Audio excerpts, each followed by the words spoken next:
السلام علیکم محترم ناظرین، بسم اللہ الرحمن الرحیم۔ شروع اللہ کے نام سے جو بڑا مہربان نہایت کرم کرنے والا ہے۔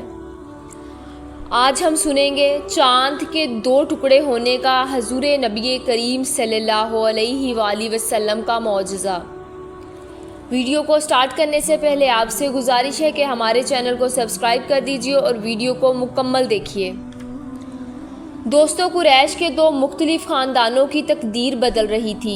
ان میں سے 2 سب سے زیادہ قوت والے عبدالشمس اور مخزن تھے۔ عتبہ اور اس کا بھائی شیبہ شمس خاندان کے سردار تھے۔ ان کے رشتہ دار بھائی حرب جو اپنی اموی شاہ کے گزرے ہوئے شرفدار تھے۔ ان کی موت کے بعد ابو سفیان ان کے جانشین ہوئے تھے اور اس نے اپنی دوسری بیوی کے علاوہ عتبہ کی بیٹی ہندہ سے ہی شادی کر لی تھی۔ ابو سفیان کی کامیابی سیاست میں ہو یا تجارت میں، دونوں میں ہی کسی حد تک اس کی سنجیدگی اور ٹھنڈے دل و دماغ سے معاملات پر اظہار خیال کرنے کی اہلیت تھی۔ اس تحمل کی وجہ سے وہ جہاں بھی فائدہ دیکھتا اسے ہاتھ سے جانے نہیں دیتا۔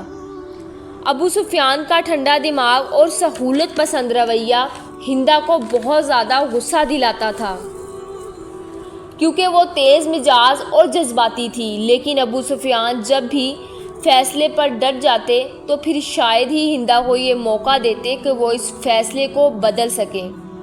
جیسا کہ امید کی جا سکتی ہے کہ ابو جہل کے مقابلے میں ابو سفیان رسول اللہ صلی اللہ علیہ وآلہ وسلم کے معاملے میں کمتر تشدد کرنے والے تھے۔ اگرچہ قریشوں کہ سردار کا رویہ آپ صلی اللہ علیہ وآلہ وسلم کے بارے میں ایک دوسرے کے ساتھ کسی حد تک ایک جیسا تھا۔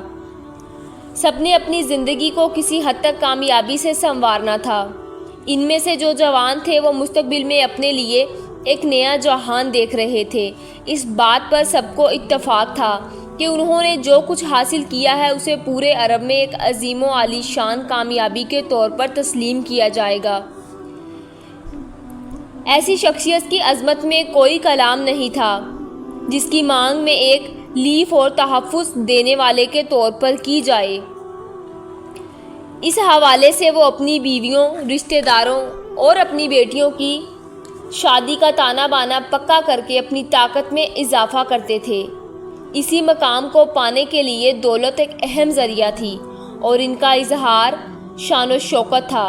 ان کے لیے تمام تر نیکیاں اور خوبیوں کا مقصد یہ تھا کہ لوگ پورے عرب میں بلکہ اس کی حدود سے باہر بھی ان کی دریا دلی، شاہ خرچی اور ان کی شجاعت اور جرأت، ان کے منہ سے نکلے ہوئے لفظ کی پاسداری کی تعریف کریں، چاہے یہ پاسداری کسی کی مدد میں کی جائے یا کسی معاملے میں۔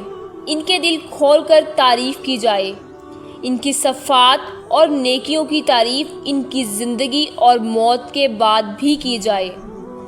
یہی ان کی زندگی کا مقصد تھا اور اسی مقصد کو بنیاد بنا کر ولید جیسے لوگوں کو اپنی زندگی کا اور اپنی عظمت کا یقین تھا، اور اسی سوچ کی وجہ سے وہ رسول اللہ صلی اللہ علیہ وآلہ وسلم کے پیغام کو سننے اور سمجھنے کے قابل نہیں تھے، کیونکہ وہ دنیاوی زندگی کی شان و شوکت میں مگن ہو چکے تھے۔ اللہ کے نبی آپ صلی اللہ علیہ وآلہ وسلم کے پیغام میں دنیا کی شان و شوکت کو جھوٹا قرار دے دیا گیا تھا۔ یہی وجہ تھی کہ وہ بار بار آپ صلی اللہ علیہ وآلہ وسلم کے پیغام کو جھٹلا دیا کرتے تھے اور بار بار آپ صلی اللہ علیہ وآلہ وسلم سے کہتے تھے کہ ہمیں نشانیاں دکھاؤ۔ قریش کے سرداروں نے بڑی سرکشی کے ساتھ ایسی نشانیوں کا مطالبہ کیا جیسے فرشتوں کا نزول ہو اور رسول نبی کریم صلی اللہ علیہ وآلہ وسلم کی رسالت کی تصدیق کریں اور معراج کی تصدیق کریں۔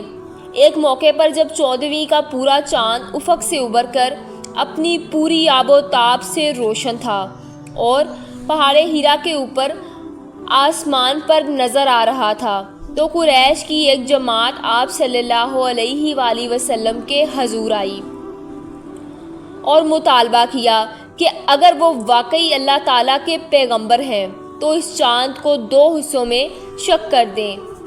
بہت سے دوسرے لوگ بھی موجود تھے، وہ لوگ جو ایمان لا چکے تھے اور وہ بھی جو ابھی تک ایمان نہیں لائے تھے۔ یہ مطالبہ کیا گیا تو تمام آنکھیں روشن چاند پر لگ گئی۔ لوگوں کو حیرت اور تعجب کی کوئی انتہا نہ رہی جب انہوں نے دیکھا کہ چاند شق ہو گیا اور دونوں ٹکڑے ایک دوسرے سے دور ہوتے گئے، حتیٰ کہ کوہ ہیرا کی ایک جانب اور دوسرا دوسری جانب چمک رہا تھا۔ رسول اللہ صلی اللہ علیہ وآلہ وسلم نے فرمایا، تم سب گواہ رہنا۔ لیکن جن لوگوں نے مطالبہ کیا تھا انہوں نے اس معجزے کو یہ کہہ کر ماننے سے انکار کر دیا کہ آپ صلی اللہ علیہ وآلہ وسلم نے ہماری نظر بندی کر دی ہے۔